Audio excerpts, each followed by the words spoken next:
we're going to go through a head inside single. I'm going to start out doing a head inside single low. With me today, starting out as the partner, I got a couple people. My son, Bo, also my other son, Mickey, and also my assistant coach. This is Mickey. And also my assistant coach who helps me with all the camps is Jesse. Jesse has been to my camp a few times. He's now my assistant coach, two-time state champ, and he's wrestled at Ohio State. So we're going to start with a head inside single. I'm going to start with one setup, and then we'll get to some more setups at the end. Right now, we're going to start out with an inside tie. All right.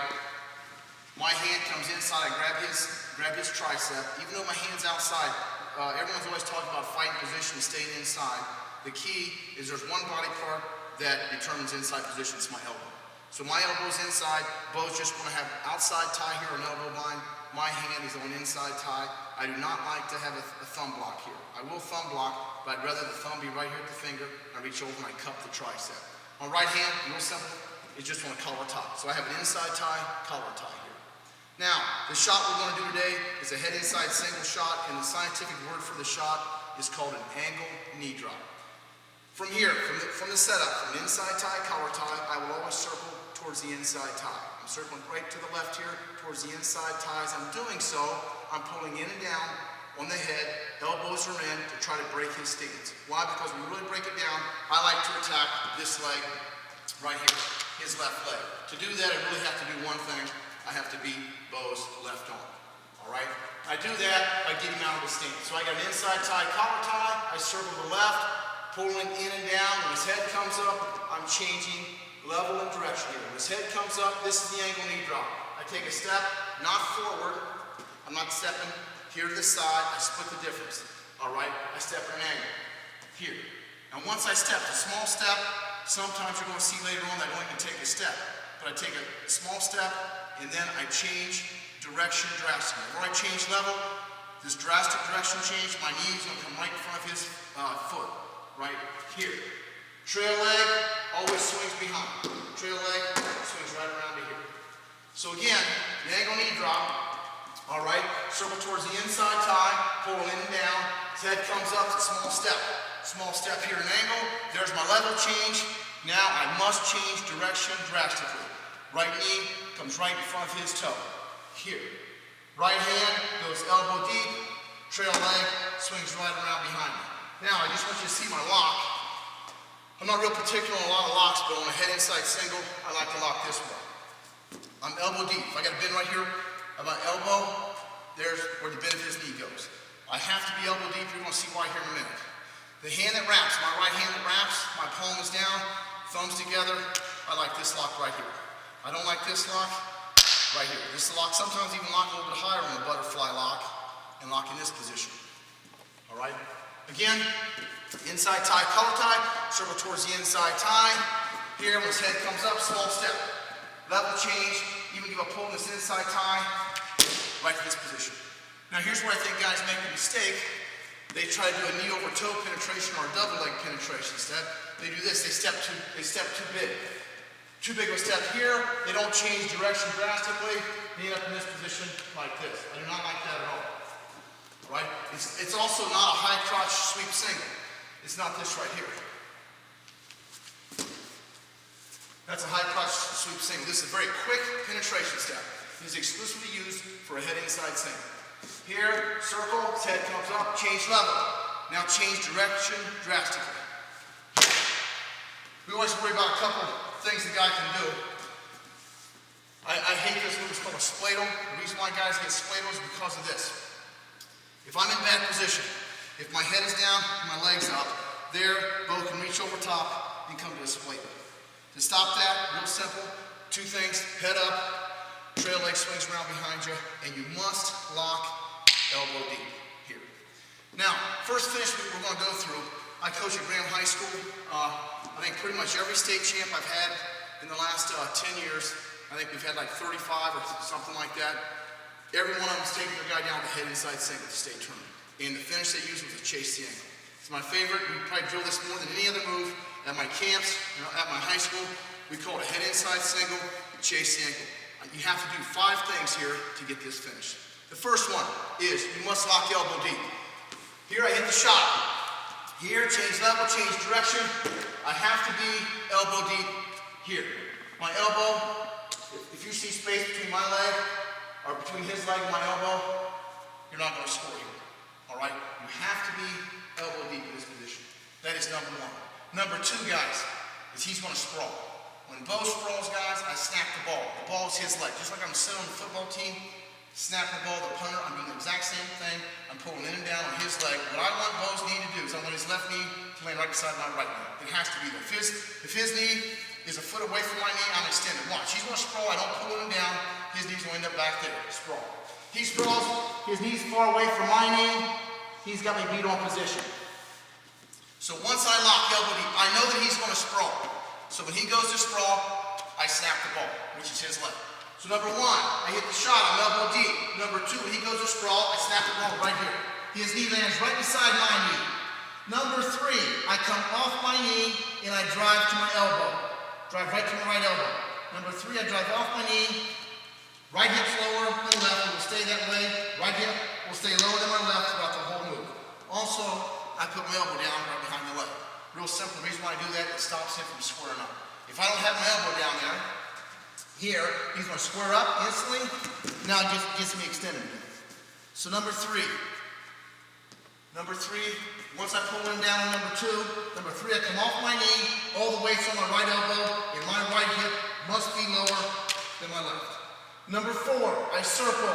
Right hip stays lower, my right knee steps right behind my right arm, right behind my elbow. On number four.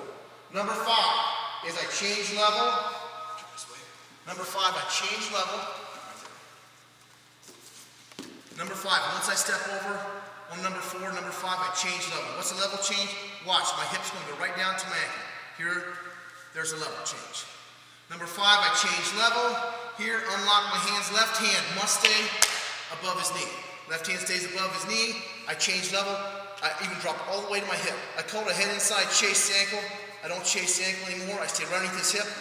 I come right to his far knee, right here in good position, and then drive. Again, one more time. Five. Inside tie, collar tie, circle the inside tie, change level, direction. Number one, lock elbow deep. Number two, as each fall, I pull in and down. Number three, I come off my knee and go to my right elbow. Right hip must stay lower than left. Number four, step over. Number five, change level and penetrate right across to that far knee. Most people screw up. There's five things. Most people get stopped hitting this finish because they screw up one of three things. Number one, if they're not elbow deep. I might hit the greatest shot in the world, the best setup in the world, but if my lock is right here behind his knee instead of elbow deep, if my lock is here, when he goes to sprawl, I can't get to my elbow. Watch. Even though his knee's beside my knee. Here, he sprawls, I pull in down, he land right here. Look where all the weight is. All the weight's on my left shoulder, head, and left knee. No way against a tough kid am I going to be able to get all the way to that position. They screw up usually 1, 3, or 5. Number three, guys, is real simple. All right, pulling it down. A lot of people will screw up this one. Once they get their elbow down, they don't have their right hip in this position. All right? If Bo's in here on the head inside single, he just hit the greatest shot. He's even on his elbow, but I always tell my guys, never hit that left knee. All right? We want to just be on the right knee for a second, and we want to have right hip down. Because here's what happens. If he's right here, I think you guys all know, all right, I can step over, I can tap the leg here, knock him right down, or a lot of guys like to do this, they'll reach through and grab the far elbow. Here, if the hips are level, I can beat him. I'll hip into him, step over.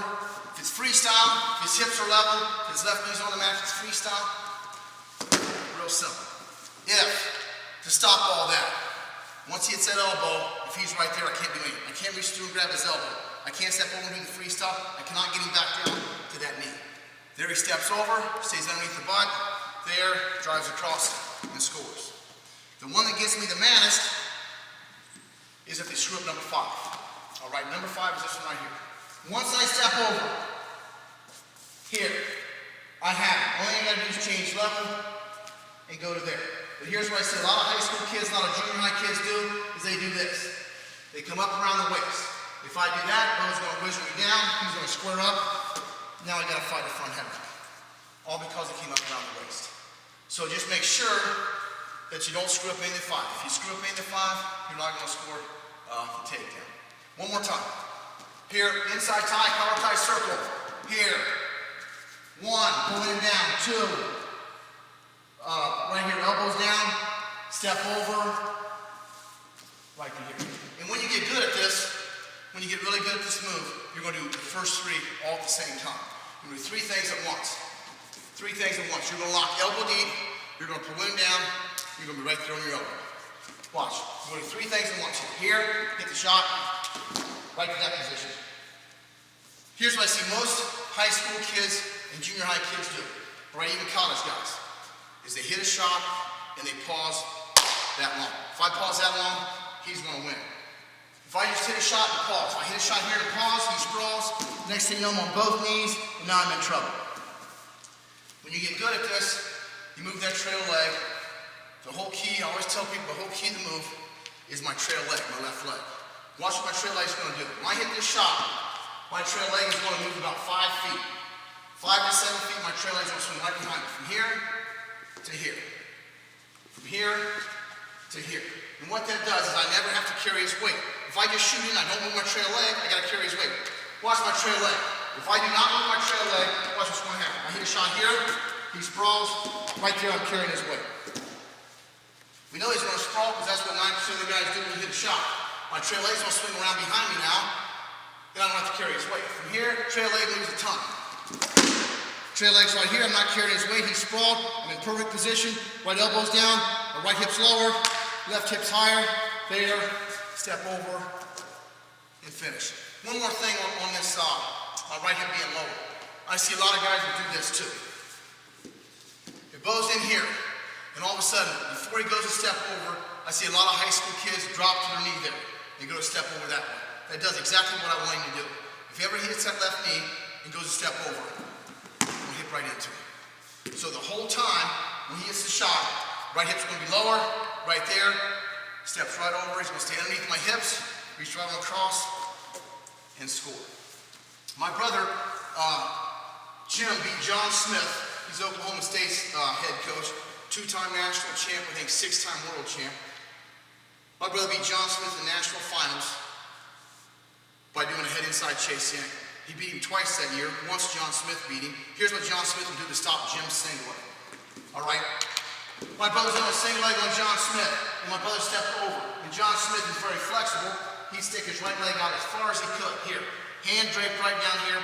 Every time my brother came up around the waist. Why? He could not grab the leg. Try to grab the leg. He could not grab the leg. Come up around the waist. John Smith whizzed him down. Squared up. My brother fought a front headlock the whole match, and Smith beat my brother 1-0. Come back, we worked on how do we finish from that. John Smith sticks that leg way out there. Here's the bottom line. We can't come up around the waist. If we do, we're going to get wizard. What we have to do is this way, guys. I always go to my hip. Once I step over, I always penetrate to my hip. Here's what's going to happen.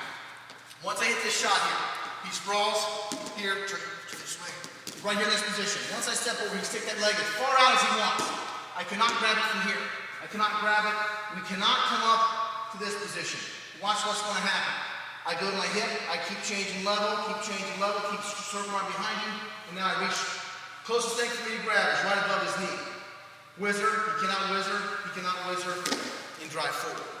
That is why 90% of every head inside single my guys hit, a gram, or I hit, I always stay underneath the butt, I always go to my hip.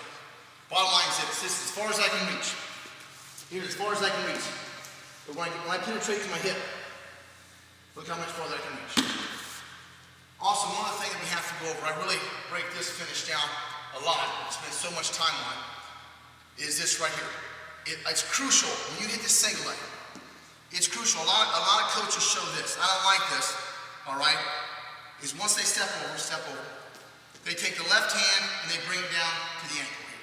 They keep the right hand above the knee, all right? And if he does that, big thing in college now is scrambling to stop a guy from scoring on you. I see this all the time.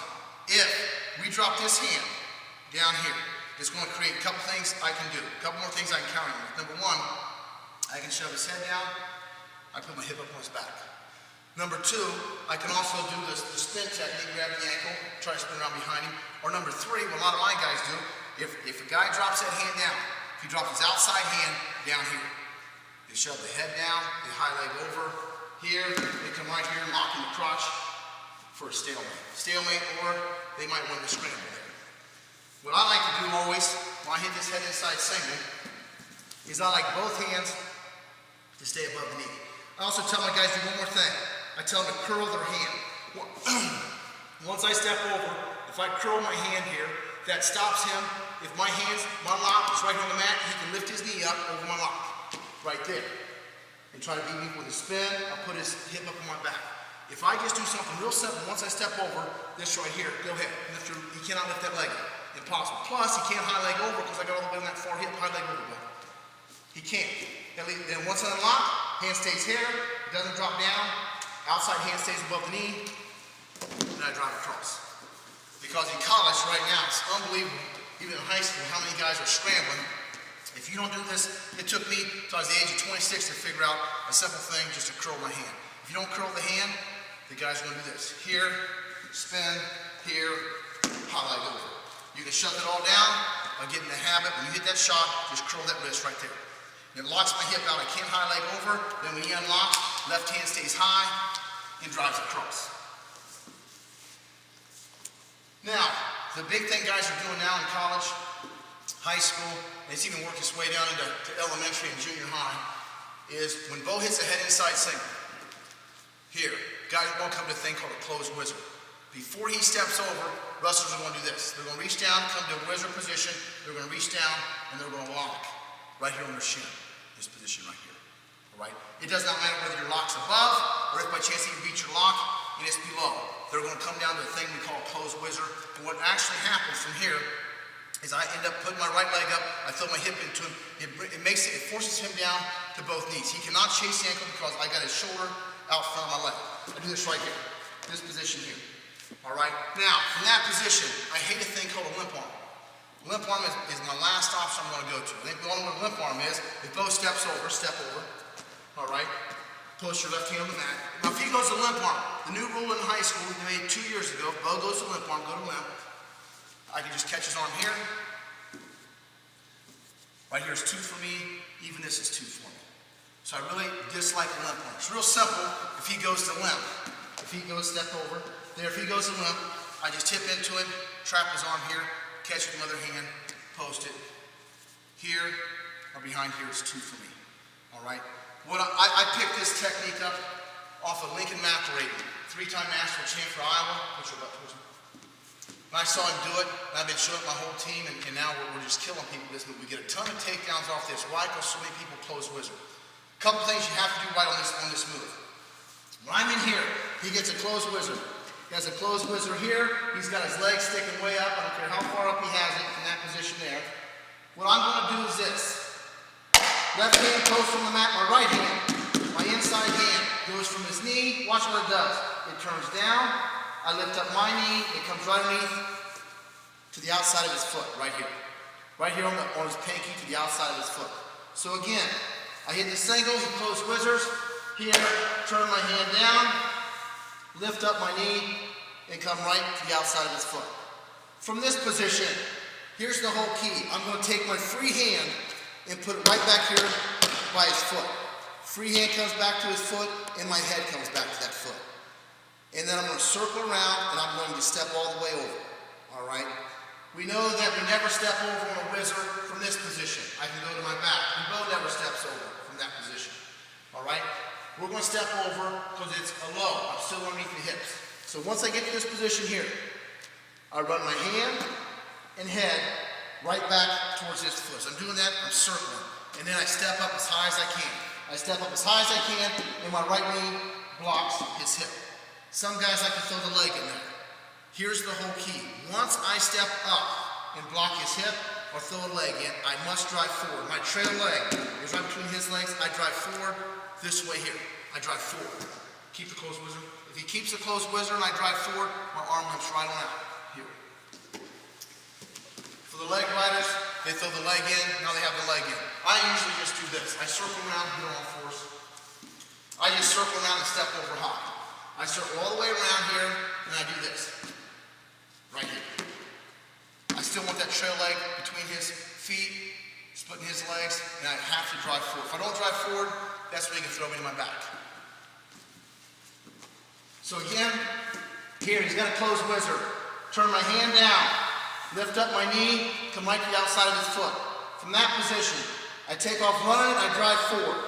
Here, circle, step up high. I do a push-up at the end on this position. I never stay down here on my head. Push up, I block, I drive forward, arm lengths right out, right back around the waist to get the takedown. Lincoln McIlravy used to do this to a ton of different people from that position. Do not do this from this McIlravy. I don't jump over both feet. Both my feet come over here, I can go to my back. This is not the move. Here, circle, here, I do not do this. I can go right to my back. I like to do a push-up and block that hip. Here, turn my hand down, lift up my knee, hand down, lift up my knee, right to the outside of his foot. When I go to circle, I drive into it. Here. Drive into it. Right there. If you can throw the leg in, throw the leg in. It just helps you finish the takedown a little bit easier. That pretty much goes over everything on that head inside single chase ankle. I love the finish. We've won a ton of state titles with that move. A couple other things that we have to do here. There comes a time where I have got to make a decision. All right, usually the decision is this. When I hit a head inside single, I'm convinced this is what separates the great wrestler from the good wrestler, or from the average wrestler, is when I make this shot, all right, always our number one option when we hit this shot is always to do this. You come up to our feet. We're going to go through that finish here later on. You come up to our feet, go through all those finishes. But most guys, when we hit a head inside single shot, they're going to sprawl. When he hits head inside single shot, I'm going to be sprawled. So that means that we want to finish most of our finishes on the mat. So that means when I hit a head inside single here, I've got to make a decision. Number one, I know I can't get to my feet if he's sprawled. So number two, I got to try this. I got to try to pull him down, get to my elbow, and chase the ankle. And if that doesn't work, either have to go to another finish, or I got to get out of there, so I'm not in this position here, sprawled. So I'm not here in this position right here. This is the last position we really want to be in. We're going to go through that position here in a minute also. But here's what I want to do. When I hit a head inside single, all right, he's already starting to sprawl, but I'm still in decent position. But I know I can't chase the ankle. We've got to go to another finish, ASAP, or get out of there so we don't have to carry his weight. I'm going to come to a thing called a cutback, all right? It's a very great move. We get a bunch of finishes off this also. Why? Because we hit so many head inside singles. So from here, I circle. I hit the shot. Once I hit the shot here, he sprawls, he's still on his toes.